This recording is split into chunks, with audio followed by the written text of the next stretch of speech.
This is the True Voice Media Podcast. I'm your host, Jeff Gibbard.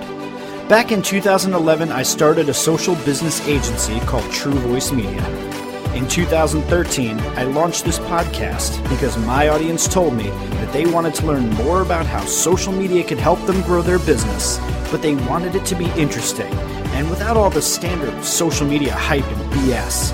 Just someone who will give it to them straight with honest, simple strategies that they can use today. If you're a new listener and that sounds like what you want too, listen to this episode. And if you love it, subscribe to our show. We'd love to have you on board. So without further ado, let's get started.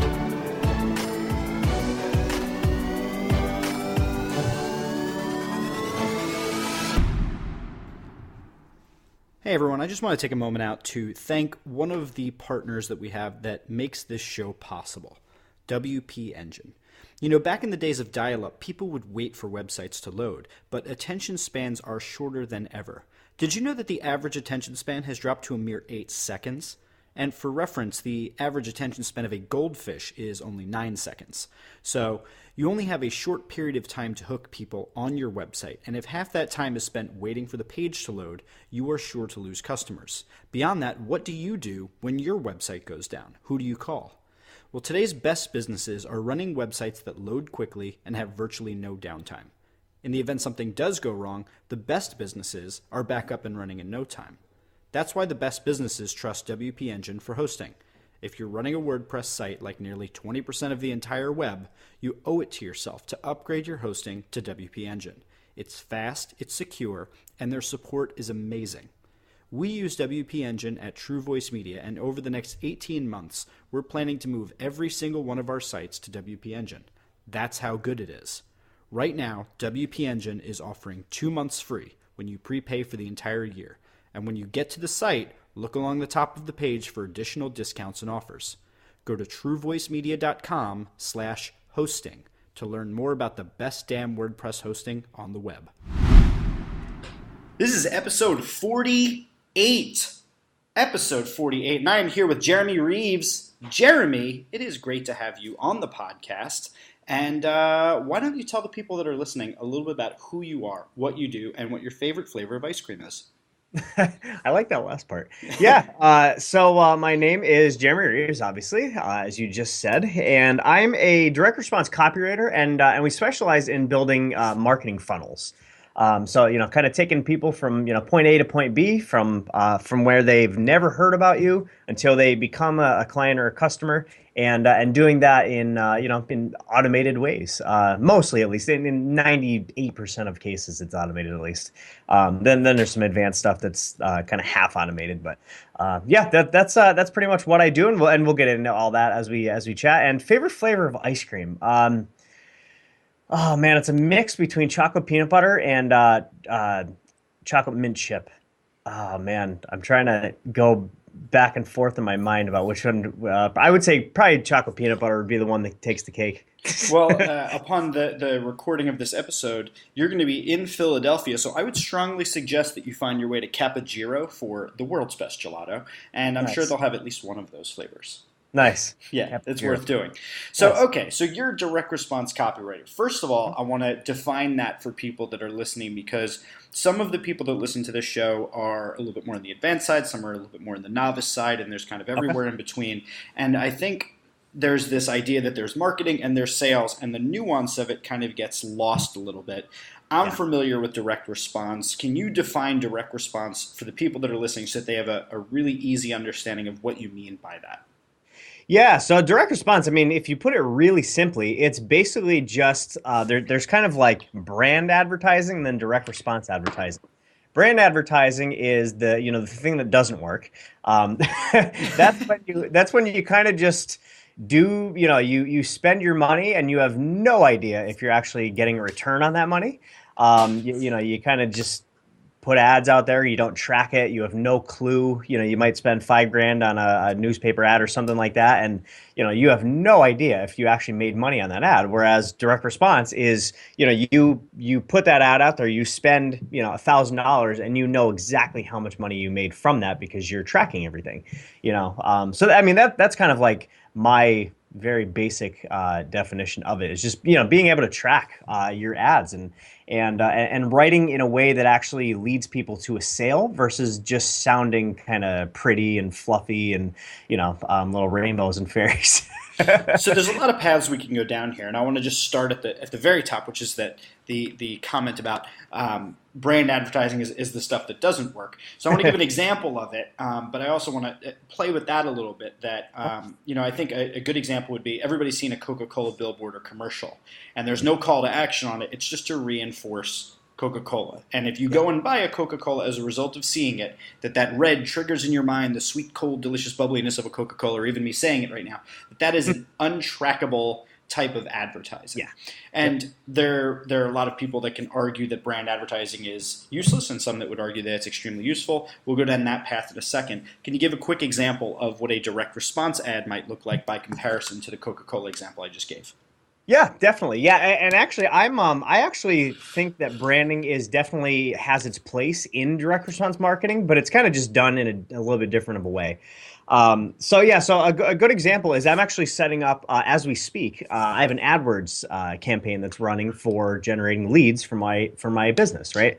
So I can look and get reports, and it shows me, okay, last month you spent $5,000, and then that you got X amount of leads, so just say whatever 100 leads, and that means that you're paying $50 per lead, right? And then I know in my head how many leads it takes to become a client on average, whether that's 5 or 10 or whatever. And so I can then look and I can say, okay, last month I spent $5,000. I can go and actually look through the leads that I got and say, okay, did any of them become clients?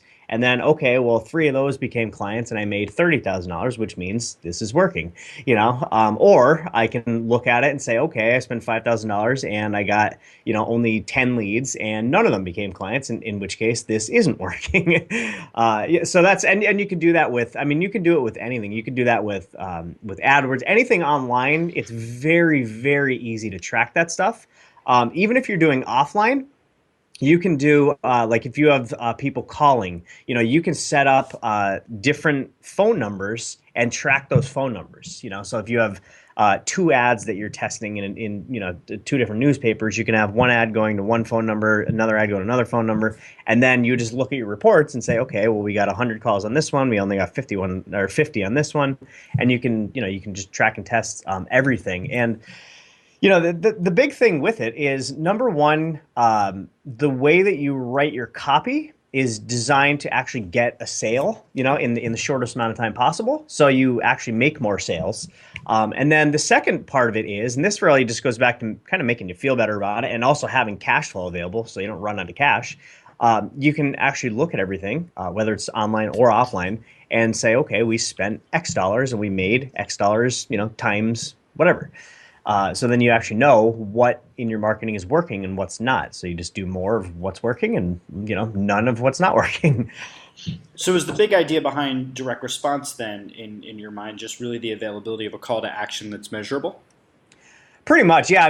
That's pretty much, and there's a lot more to it. We could talk about copywriting for days and days and days about all the, all the secrets and strategies and, tricks for writing good copy and all that. But yeah, if you really just broke down direct response down to like its core essence, I think it's just the ability to track, what you're doing and have an actual call to action, which then of course allows you to track, Yeah, I think that's kind of the simplest definition of it. All right, good stuff. So for those that are listening that didn't know what direct response is, now you should have some idea of what direct response marketing is. So let's dive a little bit deeper into it. At the highest level, obviously you can't just do direct response, because if you're just hitting people with sales offer after sales offer after sales offer, no matter how good they are, eventually people get a little bit turned off, and there has to be a place for raising awareness prior to asking for the sale. But when we get to that point where we're starting to build our sales funnel, how do you go about designing a sales funnel? What's your approach when you come in to speak to a new client and they sit you down and they say, hey, we need to generate more leads and more sales? What's your starting point? What's the first question you ask them? Yeah, the first question is, who's your audience?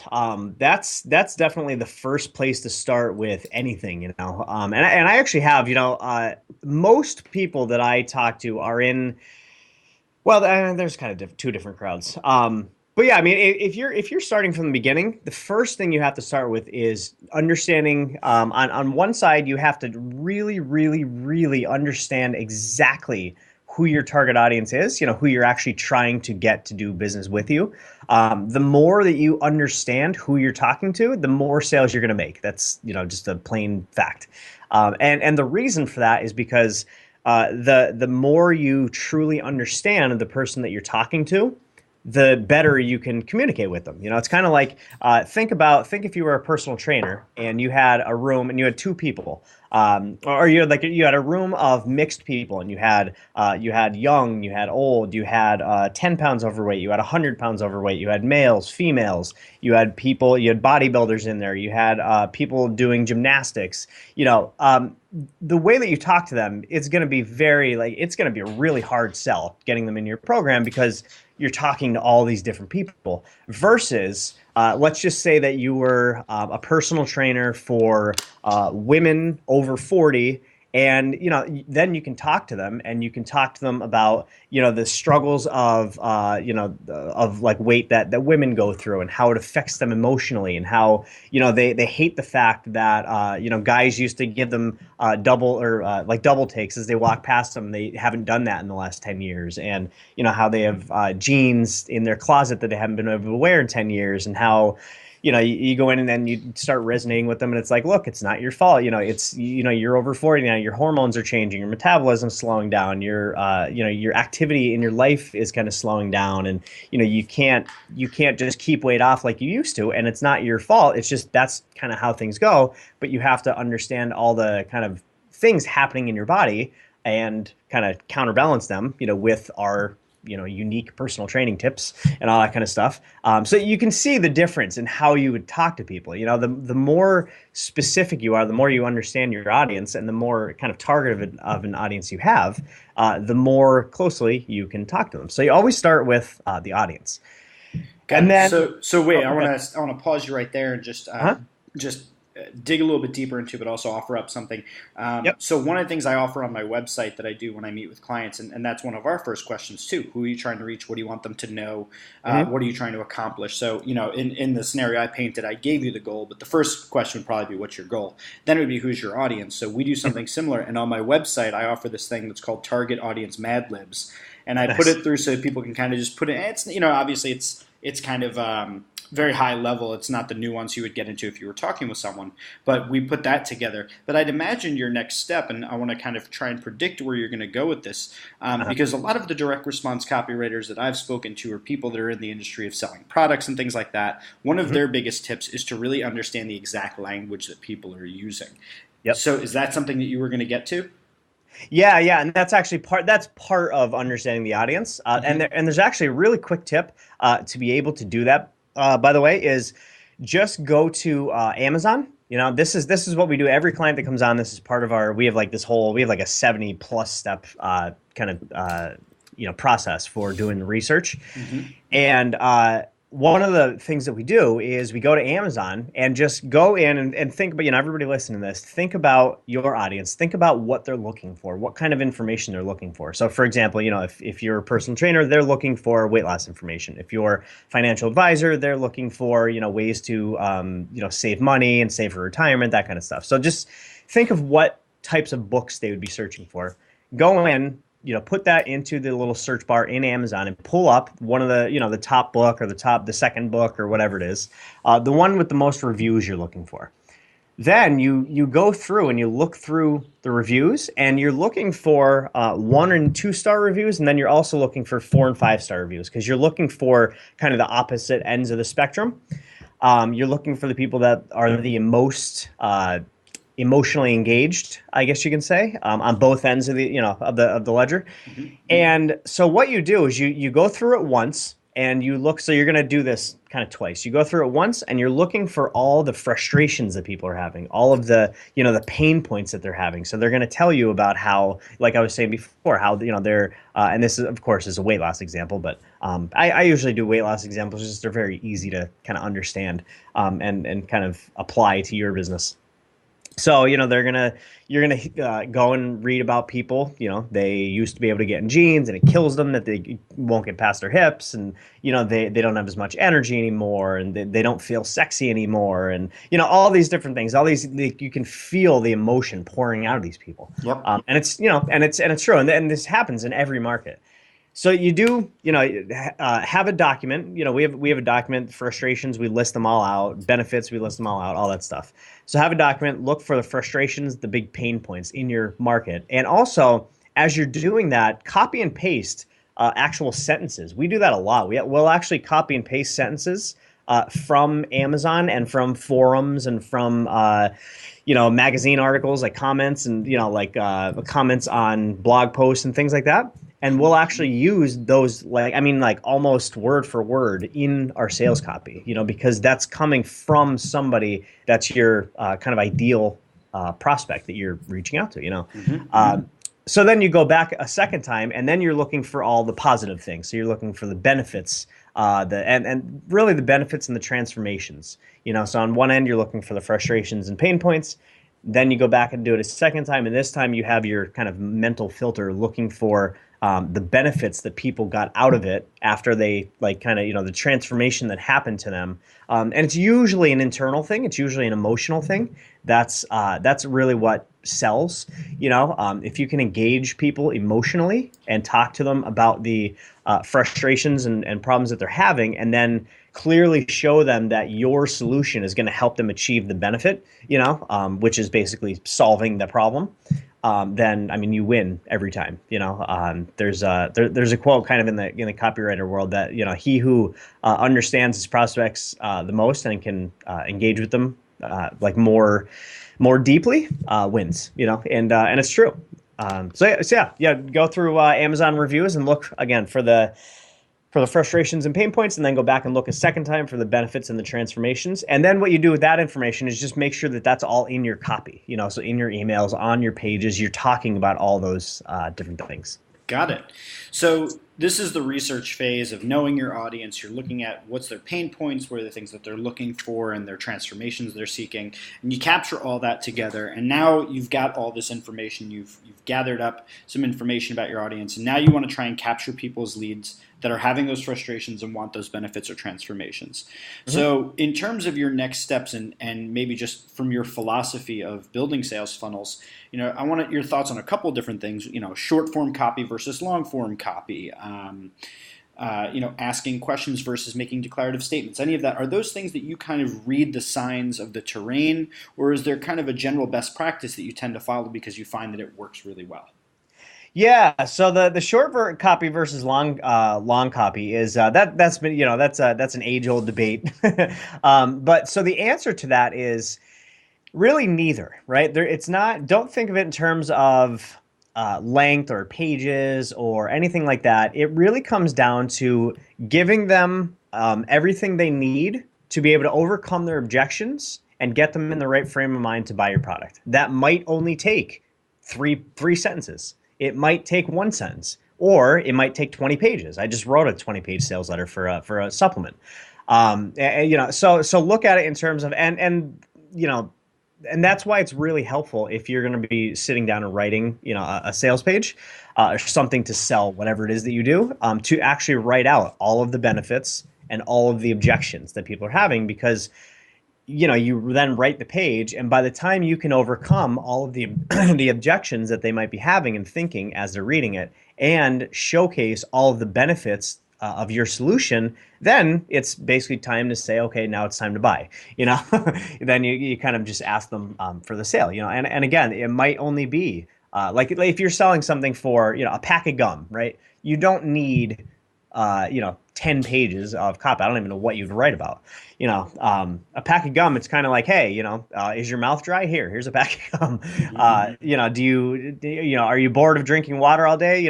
Chew this while you're drinking water, and and it kind of, it's like having a soda, but you don't have to get all the calories in you, and it's a very, very easy to sell versus something that's, if it's the more complex it is, So for example, that supplement we just wrote, it's for guys dealing with erectile dysfunction, right? So that's a pretty sensitive subject, right? It's something that, if guys are dealing with that, they're very, very, very emotional. And you have to first, and for obvious reasons, and you have to first, engage with them on an emotional level because you have to get them to trust you, right? And this isn't done in like some kind of like sleazy, sneaky way. You actually have something that's going to help them, right? So you basically start off by engaging with them, resonating with them on the frustration that they're having. Showing empathy. That's kind of the big key here is showing empathy, showing them that you understand what they're going through, and then in this case, what we did was, and there's different ways to do it, but in this case, what we did was we showed them why, a couple of reasons why it might be happening, and then we went through basically how to correct the imbalances in your inner body that are causing the dysfunction, and then you go into why other supplements, other like competitor supplements aren't working, why this one works better. You went to the guarantee, like all the risk reversal stuff.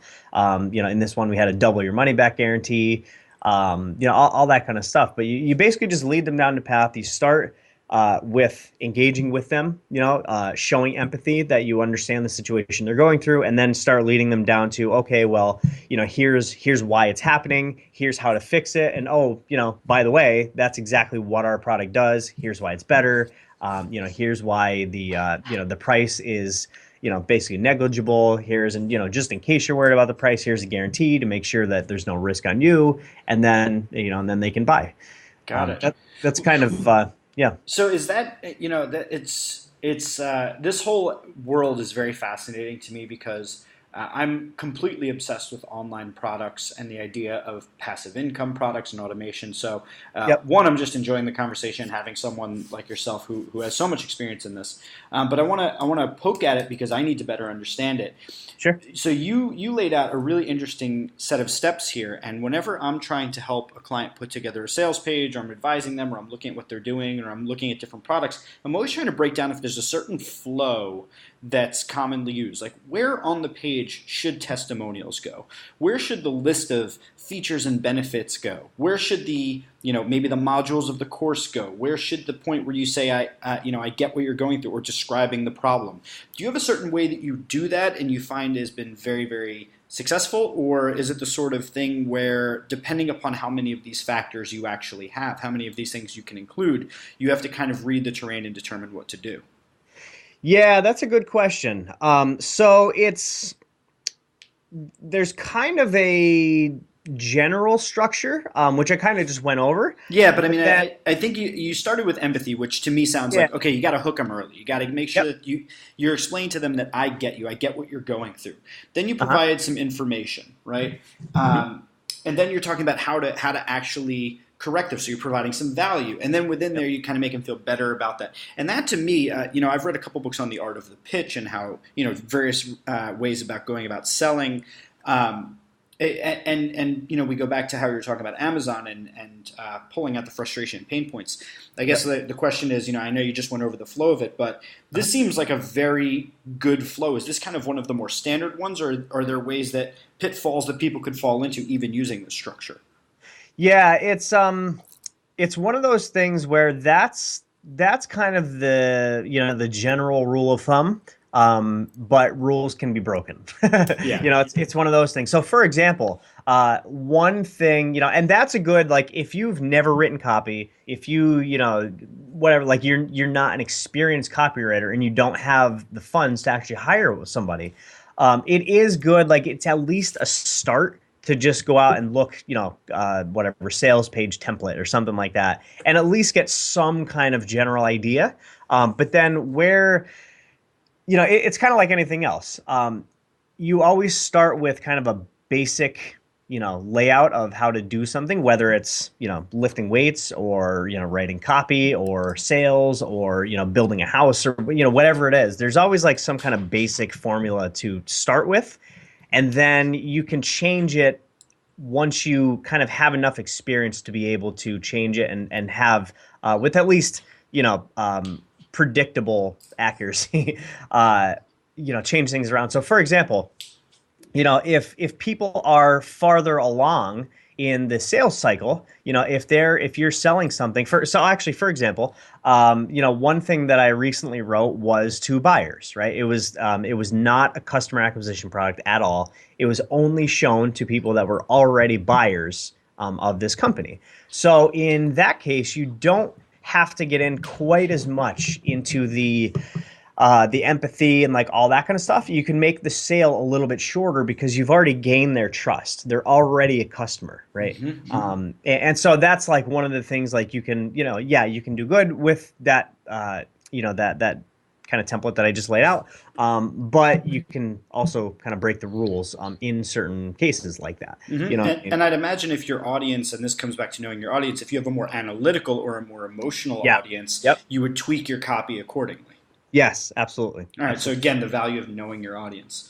Well, let Yep. me ask you this. So I want to kind of I want to see what you think about this. Uh-huh. There's been some chatter recently, and there's a lot of different perspectives on this, but that the sales funnel is dead. I don't believe that, but I believed it's changed. But I want to get your opinion on it because a traditional sales funnel kind of seems to assume that things operate in a vacuum, that people become aware, then they become interested, then they want it, and then they take an action. So it's very like, all things being equal. Then you Hmm. think about the buyers are going through a very like vanilla kind of journey in a lot of the way that these sales funnels are painted. But we all know that the world has become very complex. Now people are learning about things on maybe Twitter, and then maybe they hear about it on Facebook. And even Hmm. if you only put out an email, people may have learned about it on Pinterest or YouTube because things are just now spreading in ways that we cannot predict nor can we measure. Yeah. So, when we talked at the beginning about the difference between brand advertising and direct response advertising, I think sometimes direct response advertising can become brand advertising by way of the message kind of filtering Yep. out into the world. Hmm. How do you feel that the sales funnel looks today, given that there are so many channels and there are so many of them that you can't even measure? How do you account for that? How do you build for that? And what are your thoughts on the sales funnel being dead? That's a really, really, really good question. And it's like multifaceted. So I'll try to kind of encompass as much as I can. Yeah, just riff on it. Yeah, we can Whatever you probably do think a about whole it. podcast just on that. Yeah. Yeah, so I do agree, in a sense that people typically don't just hear about you and then it's like, oh, I got an email. Okay, now I'm gonna buy. It's not that linear usually. In a lot of cases, it is, but because of all the different channels out there, because there's social media, there's you can go on Facebook, Twitter, Pinterest, all these different things. Um, in my view, you have to wrap all those into your sales funnel. I think that's what a lot of people are missing, is that they're not creating a spider web, if you will. So think of all the different ways that you market. Maybe you have a Facebook page, maybe you have a Twitter account, maybe you have Instagram, plus you have email, your website, and a podcast, right? So imagine that's like all of the marketing that you're doing. All of those should be kind of pushing people back into your email. They should all be designed to get people onto your email list. That's kind of like the main hub that you're going to use, right? That's like if you imagine a spider web, that's the middle of the spider web is your email, because email is where you can build a relationship. And then also, you get like, say somebody finds you on Facebook. Well, if you're pushing them to your email, then you can follow up with them on email. You can give them links to all your products. You can build a relationship with them via email, also on Facebook. But then also you can use email to push people out to your podcast, out to your, what did I say already? Facebook. So, Instagram page or whatever it is, like your other marketing channels. So they kind of see, you know, they're going to self-select their own path. You know what I mean? So if one day, they open your email and you're talking to them, maybe you tell a story and you kind of transition that story into something of value that's going to help them solve whatever problem they're dealing with. And then you have a little, a link to your product or your service or whatever you're selling. Then they have that option to go that route, or they might just read it, and that kind of gives you another dollar in the bank of trust, if you will. And then, maybe the next day they see a Instagram post, and that again adds, just like you're looking for these little like spurts of value which build trust. And then, but the big thing with email is that's going to usually be the place where you're going to get the right timing, right? And that's a really, really big key here is timing. There have been a million times in my life, I know, that I'm like, oh yeah, I know I have to buy this product from this, from this dude. And it's like, all right, no, I know I still have to buy it. And then a month later, oh, I still have to buy it. And then, 2 months later, I get an email and it's okay. Now I really need to buy this thing now and just buy it, and that happens all the time. Trying to think of other ways to kind of wrap around that. But yeah, I mean, and also one other thing is a lot of people that say that funnels are dead, they're only thinking in terms of that linear path. There's like, an opt-in page and then a sales page and then an email, the kind of that like straight path. What you need to be doing now, and it's one of the most powerful ways to market your business these days is through segmentation. All of and I've been doing this since like 2000, I don't know, 10 probably. I have a client in 2000, I don't know, 2010, 2011. That they came to me and he had an email list and he kind of had like three kind of different segments of his audience that like he had three main products and services that he had. And then like he basically had an information product, a service, and then a franchise.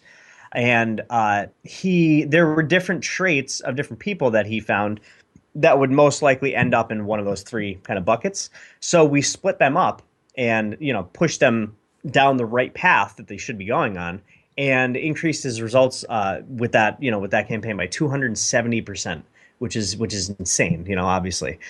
Same ad spend, same everything else, 270% more money for the exact same ad spend. That's like a lot of the people that I've seen that are saying, oh, funnels are dead and blah, blah, blah. They're just not really thinking about it in terms of integrating all of their marketing to be like that spider web. And that even goes with segmentation. There's so many different things you can do with segmentation now. It's crazy. So for example, you can in your sales funnel you can do a thing called retargeting. So if people hit a certain page, if they're on your list or if they're not on your list even, and they hit a certain page, well then you can follow them around with ads based on that specific thing that they were just looking at. It's kind of like actually this morning, actually it happened. I went and I'm going to rent a new direct mail list for a new direct mail campaign I'm doing. So I went to, what was the company? Not AccuMark, Info USA. So I went and I logged in, right? And I was looking at lists and I got distracted and did something else. And then I got a call from them like 15 minutes later saying, hey, I noticed you were kind of just on the site. Just let me know if you have any questions. I'm happy to help you through the process, blah, blah, blah. And I'm actually I actually wrote it down in my calendar. I'm going to call them back on Monday. That's one of the things that you could do because a lot of the reason that people are in your funnel but not buying is because of timing, because they're getting distracted, that kind of thing. So you can actually make these little trigger points, so that when people take certain actions, then you lead them down that path. You know what I mean? If that kind of makes sense, that's when you wrap them up in the cocoon. Going back to the spider web example, so you can do retargeting ads. I have one thing on my site where if people are on my list and they visit one of my pages, it kind of does the same thing as the guy calling me, but it does it via email. So it pauses all their prospect campaigns that they're on, and it starts. It's called a funnel day. I have a service called the funnel day, basically like a consultation day, and it pauses all the other campaigns that they're on at that moment, and it starts the funnel day campaign. And it's only like 3 emails, but it's the first one is, hey, I just noticed you were on, you were checking out funnel day. You're interested in. Did you have any questions? And then that leads them to replying to the email, and I get tons and tons of people. Oh yeah, I was just wondering, do I fly out to you? Do you fly out to me? What are the kind of options for doing this? Blah blah blah. And then it starts a dialogue.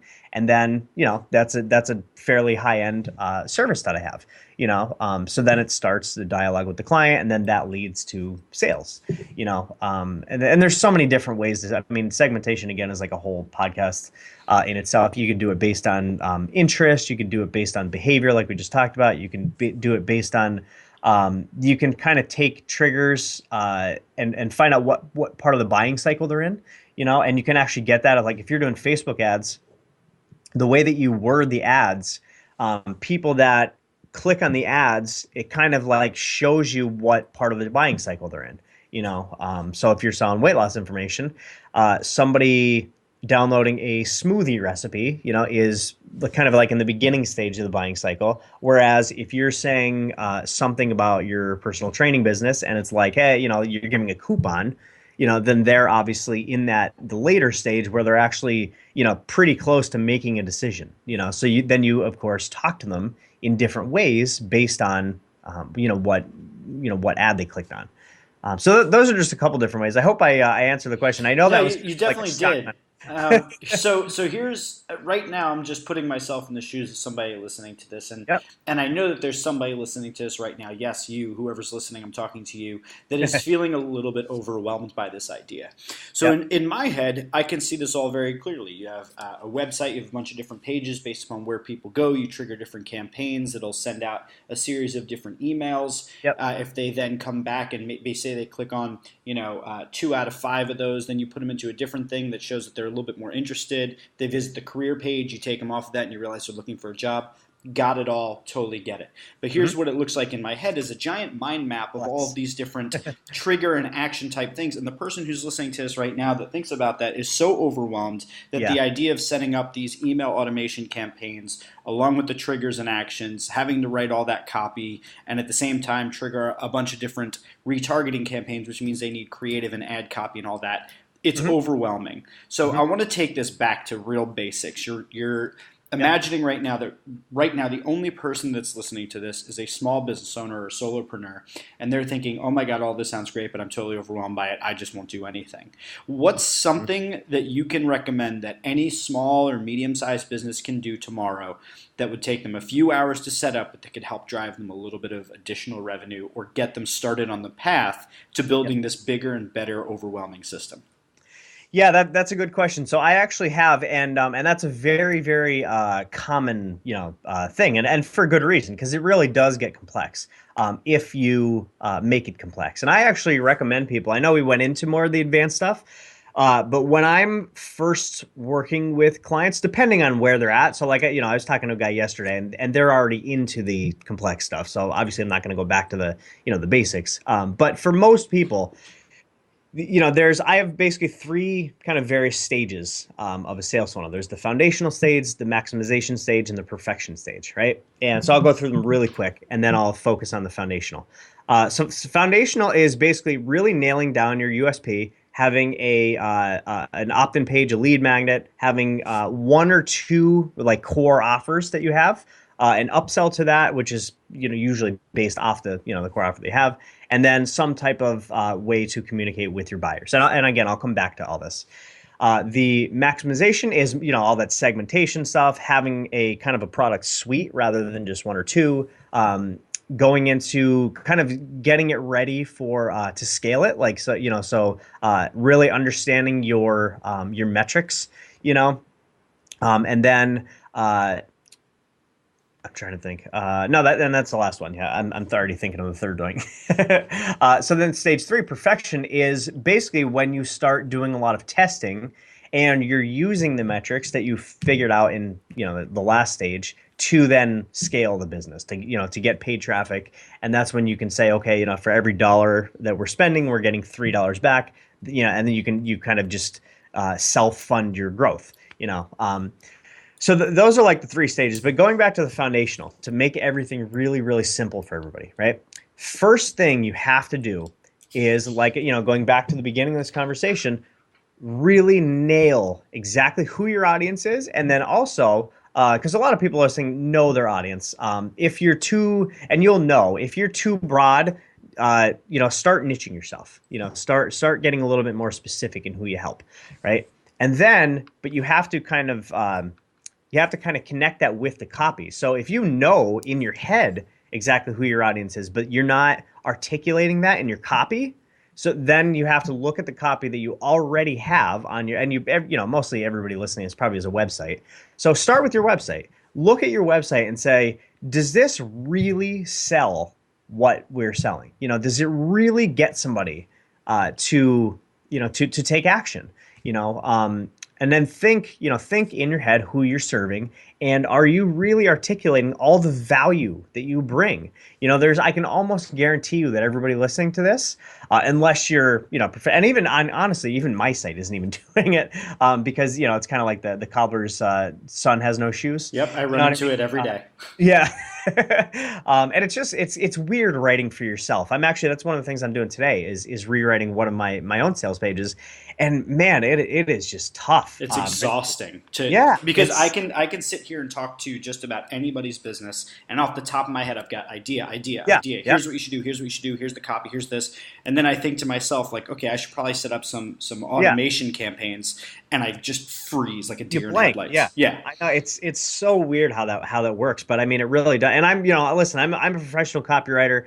We've gotten generated over $50 million in results for our clients, and then I'm sitting here and I can't even write my own sales letter. It's weird how it works.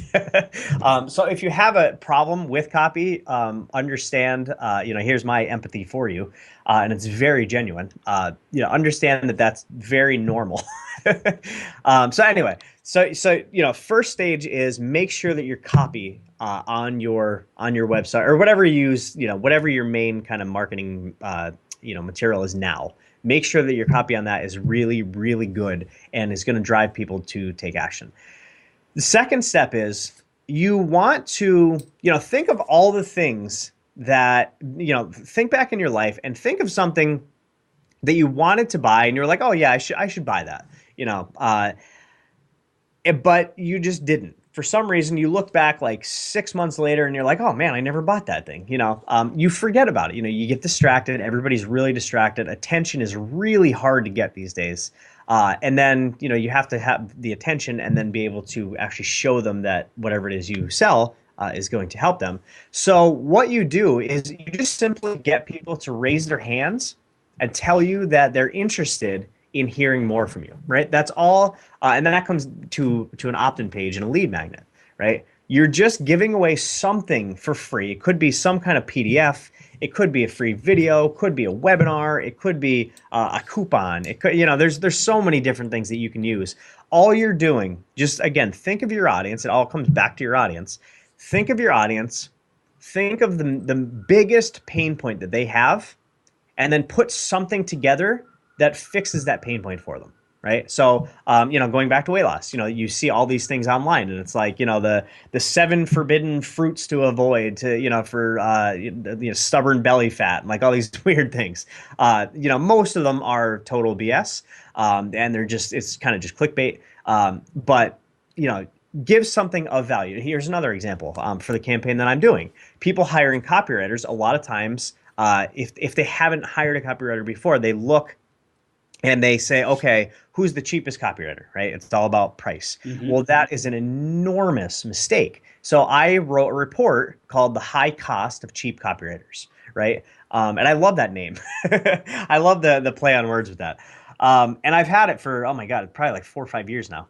And, it walks them through because, these people they know that they need a copywriter, they're interested in it, and it's going to help them. And I'm not, I'm very objective with it.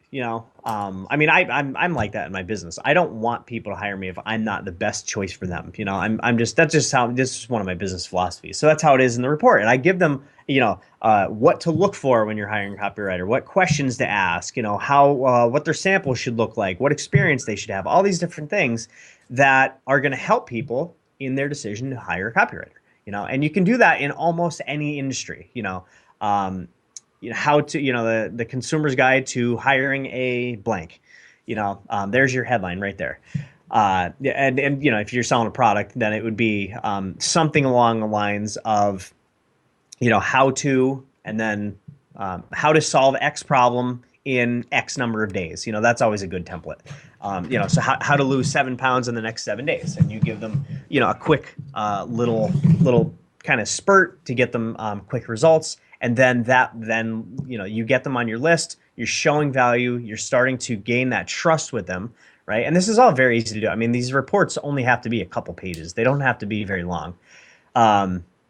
And then, and then that gets people onto so when they opt in, they go onto your email list, right? And then that way you can follow up with them. So then you're top of mind. You can start building the relationship. You can tell them stories about yourself and then transition that into how, that helps them, which is kind of an art form in its own, but, you're putting them on your email list so you can then follow up with them. You can add more value. If you have a podcast, you can send them links there. If you've written guest articles, you can send them links there. If people have interviewed you, you can send them links to that.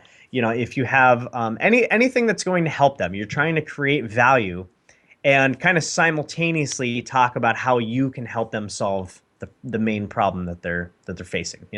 That's really all an email sequence. Is that's kind of like the main point of it.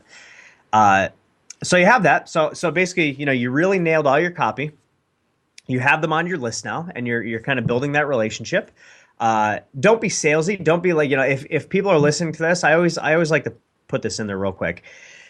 If you're listening to this and you're thinking, oh well, I get these spammy emails and all they do is sell me every day and blah blah blah. If that's the case, and it probably is, because a lot of people do that.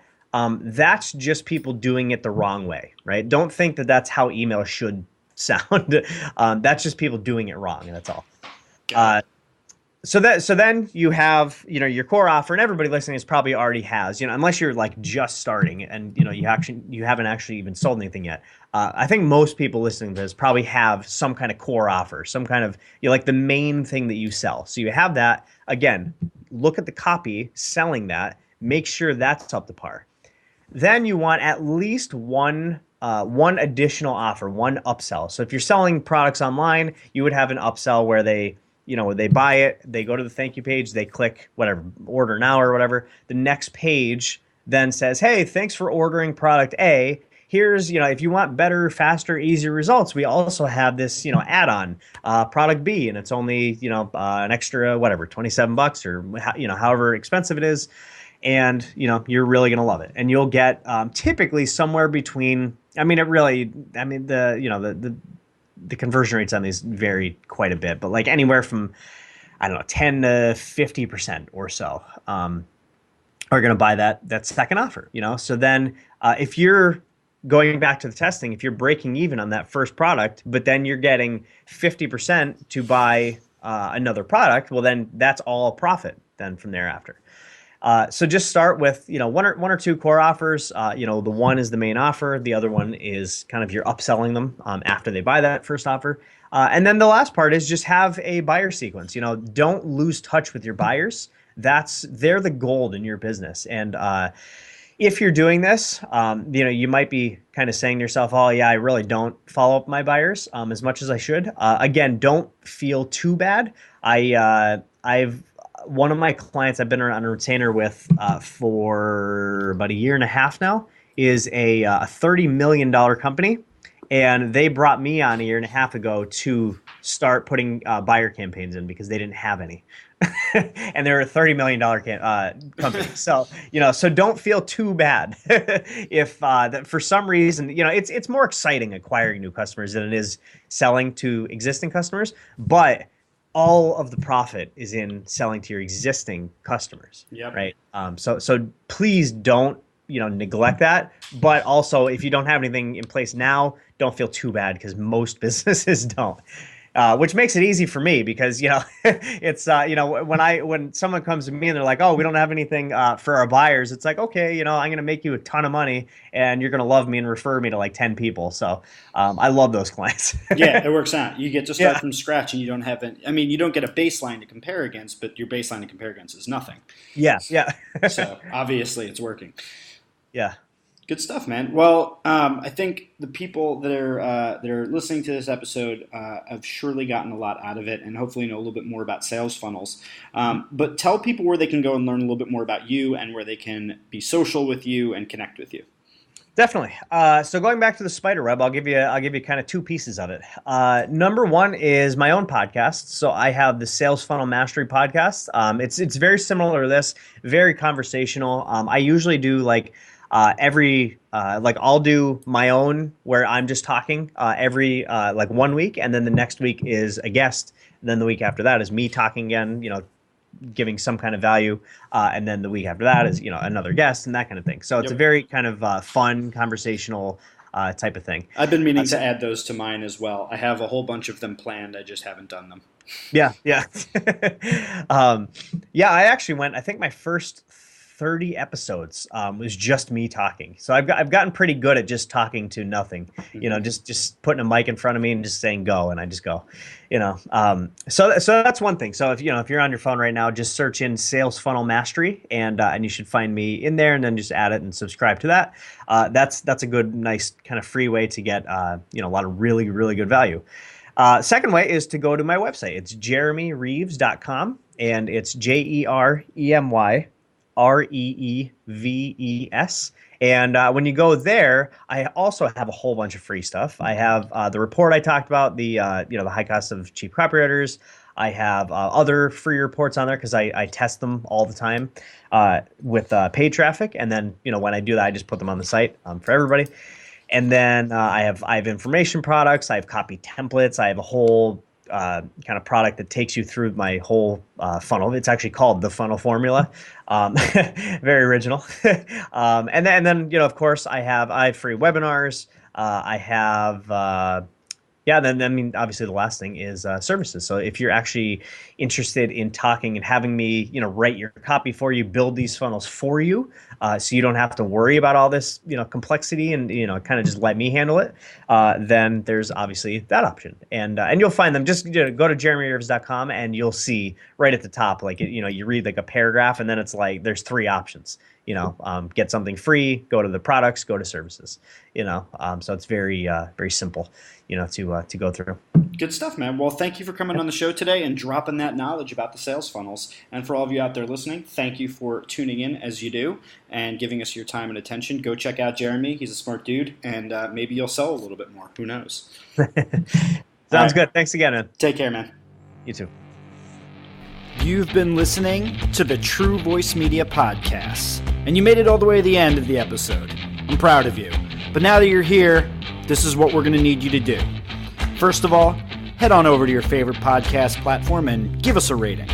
If you don't know where to start, go to truevoicemedia.com/feedback. Next, if you're not yet a subscriber, it's time you fix that. Head over to truevoicemedia.com/podcast to subscribe by iTunes, Stitcher, or email. If you really want to show us some love, visit our partners and sponsors who help make this show possible. I know the show feels free, but trust me, it's not. I sure ain't done publishing these episodes, so I sure hope you're not done listening. I'll see you on the next one.